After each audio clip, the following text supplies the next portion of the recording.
Motorola அவங்களோட Edge சீரிஸில் இப்போ புதுசாக Edge 70 Pro Plus அப்படிங்கிற புது 5G ஸ்மார்ட் ஃபோன் இப்போ இந்தியாவில் அஃபிஷியலாக லான்ச் பண்ணியிருக்கிறாங்க. இன்றைக்கி இந்த வீடியோவில் இந்த ஸ்மார்ட் ஃபோன் எப்படி இருக்குது அண்ட் இவங்க லான்ச் பண்ணியிருக்கிற இந்த ப்ரைஸ் பாயிண்டில் இந்த ஃபோன் நீங்கள் வாங்கலாமா அப்படிங்கிற கம்ப்ளீட் டீட்டெயில்ஸ் தான் இந்த வீடியோவில் நீங்கள் தெரிஞ்சுப்பீங்க.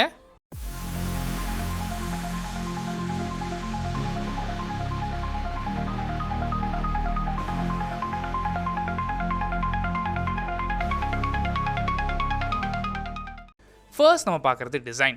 ரெகுலராக மோட்டோவில் என்ன மாதிரி டிசைன் கொடுப்பாங்களோ கிட்டத்தட்ட அதே டிசைன் தான் இங்கேயும் எடுத்துகிட்டு வந்திருக்கிறாங்க. இந்த டிசைன் பற்றி நீங்கள் என்ன நினைக்கிறீங்க அப்படிங்கிற உங்கள் தாட்ஸை கீழே கமெண்ட் பண்ணுங்கள். இந்த ஃபோனோட சைஸ் பொறுத்த வரைக்கும் 6.8 இன்ச்சஸ்க்கான 1.5K ரெசல்யூஷன் உள்ள AMOLED டிஸ்பிளே யூஸ் பண்ணியிருக்கிறாங்க. 1.5K ரெசல்யூஷனுங்கும் போது நல்லா ஷார்ப்பாக இருக்கும். அண்ட் கூடவே பிக்சல் டென்சிட்டி பொறுத்த வரைக்கும் உங்களுக்கு 450 பிக்சல்ஸ் பெர் இன்ச். அண்ட் இந்த டிஸ்பிளேயோட ரெஃப்ரெஷ் ரேட் பொறுத்த வரைக்கும் உங்களுக்கு 144 ஹெட்ஸ்க்கான ரெஃப்ரெஷ் ரேட் சப்போர்ட்டும் 360 ஹெட்ஸ்க்கான டச் சாம்பிளிங் ரேட்டும் கொடுத்துருக்குறாங்க. அடிஷ்னலாக இந்த டிஸ்பிளேக்கு வாட்டர் டச் கொடுத்துருக்காங்க. ஸோ உங்கள் கை ஈரமாக இருந்தாலுமே டிஸ்பிளே ஒர்க் ஆகும். அண்ட் மீடியா கன்சம்ஷன் பெட்டராக இருக்கணுங்கிறதுக்காக இங்கே 100%க்கான DCI P3 colour camera support இருக்குது. HDR10+ சப்போர்ட் இருக்குது. அண்ட் கூடவே உங்களுக்கு பீக் பிரைட்னஸ்னு எடுத்துக்கிட்டிங்க அப்படின்னா உங்களுக்கு 5200 நிட்ஸ் வரைக்கும் போகும். பட் இது வந்து பார்த்திங்க அப்படின்னா உங்களுக்கு HDR மோடில் மட்டும்தான் ஒர்க் ஆகும். அண்ட் ஃபோனோட டியூரபிலிட்டிக்காக இங்கே IP68 69க்கான dust and water resistant support இருக்குது. மிலிட்ரி ஸ்டாண்டர்ட்ஸ் 810 ஹெட்ஸ்க்கான டியூரபிலிட்டி சர்டிஃபிகேஷனும் இருக்குது. ஸோ ஓவராலாக பார்க்கும்போது ஒரு நல்ல டிஸ்பிளே யூஸ் பண்ணியிருக்காங்க இந்த ப்ரைஸ் பாயிண்டில். அண்ட் இது ஒரு கர்வ்டு AMOLED டிஸ்பிளேயும் கூட. நெக்ஸ்ட் இந்த ஃபோனில் யூஸ் பண்ணியிருக்க ப்ராசஸரை பொறுத்த வரைக்கும் இந்த ஃபோன் MediaTekோட Dimensity 8500 எக்ஸ்ட்ரீம் சிப்செட் யூஸ் பண்ணியிருக்கிறாங்க. இந்த ப்ராஸோட பர்ஃபார்மன்ஸ் எந்த அளவுக்கு இருக்குன்னு கேட்டிங்கன்னா ஃப்ளாக்ஷிப் அளவு இருக்காது. அபோவ் மிட்ரேஞ்சும் அண்ட் ஃப்ளாக்ஷிப்க்கு கொஞ்சம் கம்மியாக பர்ஃபார்ம் பண்ணும். நீங்கள் யூஸ் பண்ணுற அப்ளிகேஷனாக இருக்கலாம், இல்லை கேம்ஸாக இருக்கலாம், நீங்கள் ஹை கிராஃபிக்ஸ்லேயே ப்ளே பண்ணிக்க முடியும். மல்டி டாஸ்கிங் உங்களால் பண்ண முடியும். பெருசாக எந்தவித இஷ்யூஸும் இருக்க போகிறது இல்லை. அண்ட் இந்த ப்ராசரை சப்போர்ட் பண்ணுறதுக்காகவே உங்களுக்கு 12GBக்கான LPDDR5X RAM ஆப்ஷனும் 256GBக்கான UFS 4.1 ஸ்டோரேஜ் ஆப்ஷன்ஸ் அவைலபிளாக இருக்குது. அண்ட் கூடவே உங்களுக்கு கேமிங் பெட்டராக இருக்கணும் அப்படிங்கிறதுக்காக இங்கே 4600 ஸ்கொயர் எம்எம்க்கான ஹீட் டிசிப்பேஷன் ஏரியாவும் கொடுத்துருக்குறாங்க. ஸோ தேர்மல் மேனேஜ்மெண்ட் இன்னுமே பெட்டராக இருக்கும். அண்ட் கேமரா பொறுத்த வரைக்கும் இங்கே 50 மெகா பிக்சலுக்கான ப்ரைமரி ஷூட்டர் யூஸ் பண்ணியிருக்கிறாங்க. இதோட அப்பேச்சர் பொறுத்த வரைக்கும் f1.8 கொடுத்துருக்குறாங்க. ப்ரைமரி சென்சாருக்கு சோனியோட லிட்டியா 710 சென்சார் யூஸ் பண்ணியிருக்கிறாங்க ஆப்டிக்கல் இமேஜ் ஸ்டெபிலேஷன் சப்போர்ட்டோட. செகண்டரி சென்சார் இங்கே 50 மெகா பிக்சலுக்கான பெரிஸ்கோப் லென்ஸ் யூஸ் பண்ணியிருக்கிறாங்க. ஸோ இந்த பெரிஸ்கோப் லென்ஸ் மூலமாக நீங்கள் 3x வரைக்கும் ஆப்டிக்கல் ஜூம் பண்ணிக்க முடியும். அண்ட் இந்த சென்சாருக்குமே OIS சப்போர்ட் இருக்குது. அண்ட் தேர்ட் சென்சார் ஒரு 50 மெகா பிக்சலுக்கான அல்ட்ரா வைட் ஷூட்டர் யூஸ் பண்ணியிருக்கிறாங்க.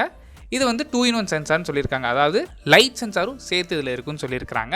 ஃப்ரண்ட் ஃபேசிங் கேமரான்னு எடுத்துக்கிட்டிங்கன்னா இங்கே 50 மெகா பிக்சலுக்கான ஃப்ரண்ட் ஃபேசிங் கேமரா ஆப்ஷன்ஸ் இருக்குது. அண்ட் வீடியோஸ்னு எடுத்துக்கிட்டிங்கன்னா ரியர் கேமரா மூலமாக நீங்கள் 4K 60 FPS வரைக்கும் உங்களால் ஷூட் பண்ணிக்க முடியும். நெக்ஸ்ட் இந்த ஃபோனில் யூஸ் பண்ணிக்க பேட்டரி. ஸோ பேட்டரி பொறுத்த வரைக்கும் இங்கே 6500 mAhக்கான பேட்டரி சப்போர்ட் பண்ணுறதுக்காக 90 வாட்ஸ்க்கான ஒயர்டு சார்ஜரிங்கும் அண்ட் 15 வாட்ஸ்க்கான ஒயர்லெஸ் ஃபாஸ்ட் சார்ஜிங் சப்போர்ட்டும் இருக்குது.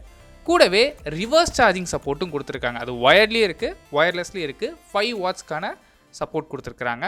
அண்ட் இந்த டிஸ்பிளேல இன்டிஸ்பிளே ஃபிங்கர் பிரிண்ட் சென்சார் இருக்குது. டைமென்ஷன்ஸ்னு எடுத்துக்கிட்டிங்கன்னா 190 கிராம்ஸ் வெயிட்டும் 7.19 mm திக்னஸ் கொடுத்துருக்குறாங்க. ஓரளவுக்கு ஸ்லிம்மான ஸ்மார்ட் ஃபோன் தான்.